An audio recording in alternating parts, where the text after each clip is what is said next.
കഴിഞ്ഞ തവണത്തെ പിണറായി സർക്കാർ മനഃപൂർവ്വം നടപ്പാക്കാതിരുന്ന ഒരു കേന്ദ്ര പദ്ധതി, വാഹന അപകടങ്ങളിൽ പരിക്കേറ്റവർക്ക് സൗജന്യ സഹായം ലഭിക്കുമായിരുന്ന ഒരു കേന്ദ്ര പദ്ധതി പിണറായി സർക്കാർ നടപ്പാക്കിയില്ല.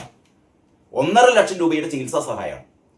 അപ്പം പിണറായി പറയുന്നത് എന്താ വെച്ചാൽ 1.5 പോരാ, ഒരു 3 ലക്ഷം കിട്ടണം, അല്ലെങ്കിൽ ഞങ്ങൾ നടപ്പാക്കൂല. ഒന്ന് ആലോചിച്ച് നോക്കിയാട്ടെ.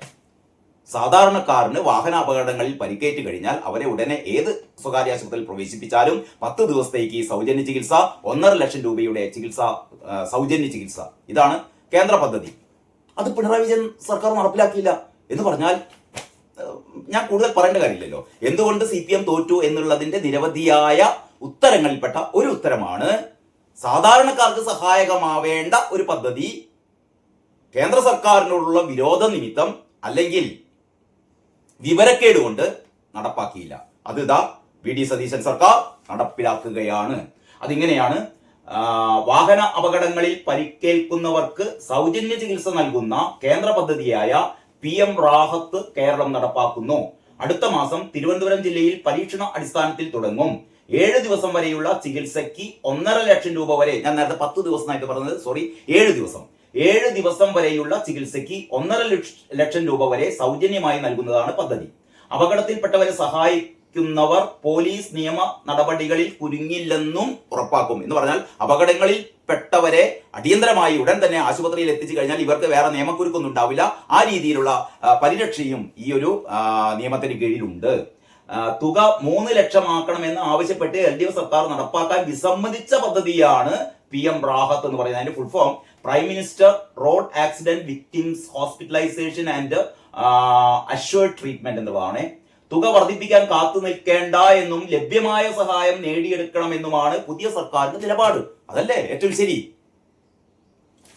ഇനി CPI-ക്കാരുടെ മറ്റൊരു തോന്നിയാസാണ് മന്ത്രിക്ക് ഊണൊരുക്കി പാർട്ടി പുറത്താക്കി. അതായത് VD സതീശൻ മന്ത്രിസഭയിലെ പുതിയ ഒരു മന്ത്രിക്ക്, അതായത് OJ ജനീഷ് എന്ന് പറയുന്ന മന്ത്രിക്ക് വീട്ടിൽ നിന്ന് ഊണ് കൊടുത്തുകൊണ്ട് CPI പ്രവർത്തകനെ പാർട്ടിയിൽ നിന്ന് പുറത്താക്കി. അത്രേ. CPIക്ക് ആകെ കൈവിരലിലുണ്ടാവുന്ന പാർട്ടി പ്രവർത്തകരേ ഉള്ളൂ. ഒരു കോൺഗ്രസിലെ ഒരു മന്ത്രിക്ക് വീട്ടിൽ കൊണ്ടുപോയി ചോറ് കൊടുത്തു. ചോറാണോ കൊടുത്തത്? എന്റെ ബിനോയ് വിശ്വൻ, നിനക്കൊക്കെ ഞാൻ പറയുന്നില്ല മറ്റേ വർത്താനം കേട്ടോ. മന്ത്രി OJ ജനീഷിന് വീട്ടിൽ ഭക്ഷണം നൽകിയതിന്റെ പേരിൽ CPIയുടെ മുതിർന്ന പ്രവർത്തകനും ബ്രാഞ്ച് അംഗവുമായ PS അബ്ദുൾ റഹ്മാനെ പാർട്ടിയുടെ പ്രാഥമിക അംഗത്വത്തിൽ നിന്ന് പുറത്താക്കി. തികച്ചും തെറ്റായ നടപടിയാണെന്നും പാർട്ടിക്കുണ്ടായ അപമാനം വളരെ വലുതാണ് എന്നും പാർട്ടി വിരുദ്ധ പ്രവർത്തനമാണിതെന്നും ചൂണ്ടിക്കാട്ടിയാണ് അഷ്ടമിച്ചിറ ബ്രാഞ്ചിന്റെ നടപടി. തീരുമാനം അപ്രതീക്ഷിതവും വേദനാജനകവുമാണ് എന്ന് അബ്ദുൾ റഹ്മാൻ പറഞ്ഞു. 50ഓളം വർഷം പാർട്ടിക്ക് വേണ്ടി പ്രവർത്തിച്ചു. വീട്ടുകാരുടെയും നാട്ടുകാരുടെയും അഭ്യർത്ഥന മാനിച്ചാണ് 27-ന് മന്ത്രിക്ക് വീട്ടിൽ നിന്ന് ഭക്ഷണം നൽകിയത് എന്നും മറ്റ് രാഷ്ട്രീയ ലക്ഷ്യങ്ങളിലെന്നും അദ്ദേഹം പറയുന്നു. ഏതായാലും അബ്ദുൾ റഹ്മാൻ അല്ലേ?